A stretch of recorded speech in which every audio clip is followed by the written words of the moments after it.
Okay, so the megapixel war is getting hot. Few days back, we did a video on Moto H30 Ultra. It had a 200 megapixel main camera, and today we have another entry in the 200 megapixel club, the Xiaomi 12T Pro. It comes with the latest Snapdragon 8 Plus Gen 1, 120Hz display, 120 watt fast charging, and interestingly, it will be coming to India soon, probably early December. But the question that has to be asked is, does 200 megapixel really improve camera quality, or is it another one of those gimmicks? Yeah, I see you virtual RAM, not cool. Well, we have all the answers, so stay tuned till the end of the video. Prateek, TechWiser, let's go. Okay, but first we get a big box. Inside you have the phone, a normal transparent case. San, what color is this? White. How about 1 week later? Yellow. San is a smart guy, be like San. Also, the phone has a screen protector installed, but funny thing, if you notice here, the phone has a punch hole display and the screen protector is a teardrop notch. Last minute changes, I guess. Very weird, but okay. You get some paperwork, a budget SIM ejector tool, Type A to Type C cable, and a big 120 watt charger. And in hand, I must say the phone feels quite premium. The back is made up of frosted glass and it is quite smooth to touch. Smooth, so smooth. Like, it is not a one-handed phone. Like, see here, my finger cannot reach the edge, so you'll have to use it with both the hands. And the phone is quite heavy too. Like, see here, it weighs almost 210, 211 grams. But surprise, surprise, frame is made up of plastic. Generally, premium phones have a metal frame. You also get an infrared sensor, so you can use the phone as a remote for your AC and all. If you go into a classroom for presentation, you can even turn off the projector. That's pretty cool. But no headphone jack. Sad. Now, we'll get to the camera in a moment, but on the front, you get a 120Hz 6.7-inch AMOLED display. Of late, I've been watching the Indian Predator and the viewing experience is really nice. And Xiaomi has something called adaptive sync. It is sort of like LTPO, like in simple words. If you see here, now the refresh rate is at 120Hz, but when I watch a YouTube video, the refresh rate comes down to 60Hz. And then on the always on display, the refresh rate is 30Hz. So this different refresh rate improves battery life. Also, you get Corning Gorilla Glass 5 protection on the front display. You also get dual speakers which are tuned by, Harman Kardon.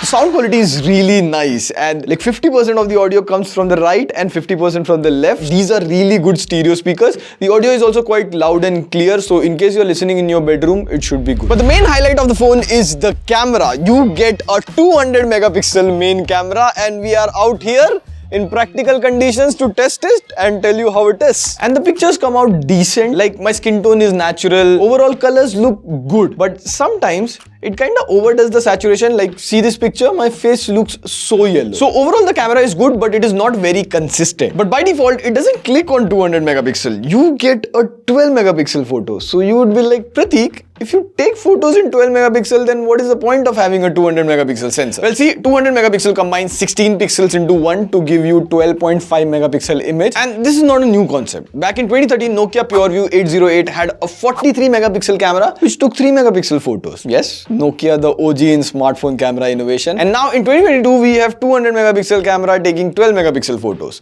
For 200 megapixel photos, you'll have to go in here, tap on Ultra HD, and then again tap on 200 megapixel. And even here, you can either click in 200 megapixel mode or 50 megapixel mode. Now the good thing is, we tried Moto H30 Ultra before, which took a lot of time to click a 200 megapixel photo. Like, you just have to hold in there. But here, Xiaomi can click so quickly, and even when you preview the photo, it's fast. Now, for better understanding the 200 megapixel photo, we even have the 48 megapixel iPhone 14 Pro and Samsung Z Flip 4 at 12 megapixel. And see, the advantage of a 200 megapixel is the zoom level. Like, at 10x zoom, all the three photos, the Xiaomi one looks clearly better. Like, see, my face is more clearer and there are more details on the grass here. So in case you need to crop the photo, the 200 megapixel photo really comes in handy. But smartphone camera is 50% hardware and 50% software, and Xiaomi loses on the software part. Like, see, this picture from Xiaomi is okay. It has properly exposed the face but completely removed the sky details.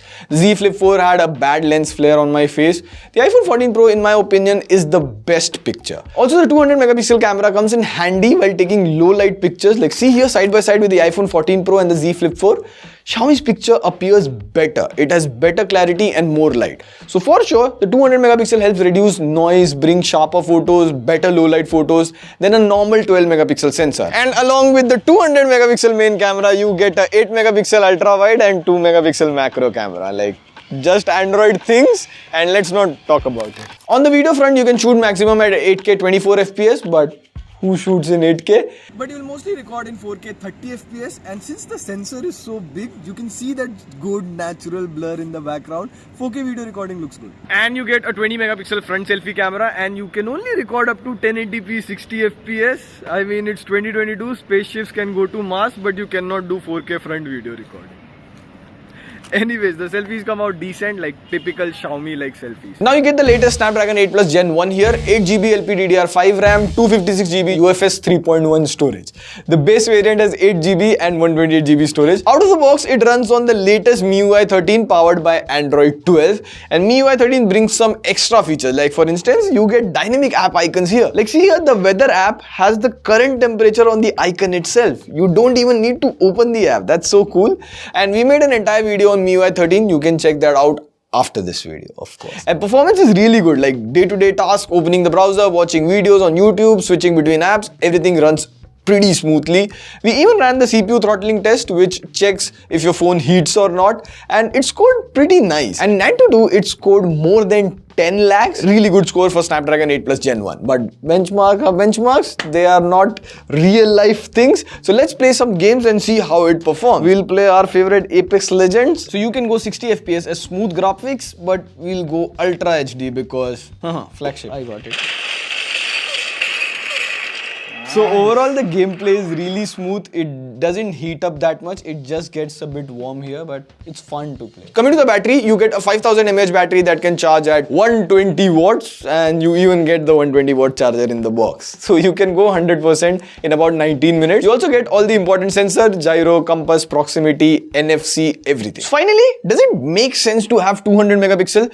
See, it takes a lot of time to make a good camera software and make a overall good camera phone. That 200 megapixel sensor is not gimmicky. It does work in some situations. Like on a scale of gimmicks like virtual RAM here and 120Hz display here, that 200 megapixel camera is somewhere in between. But again, smartphone camera is 50% hardware, 50% software. So companies like Google, Apple, Samsung who already make good camera phone will continue making good camera phones. But for sure, we'll see a lot of 200 megapixel phones. Xiaomi is putting the 200 megapixel in Redmi Note 12 budget series. We'll also see the S23 Ultra coming with the same 200 megapixel sensor. So what do I think about the Xiaomi 12T Pro? It depends on the pricing. There is no official pricing yet, but if it is priced under 50,000, then it could be a good release. On that note, this is Pradeep signing off. See you in the next video.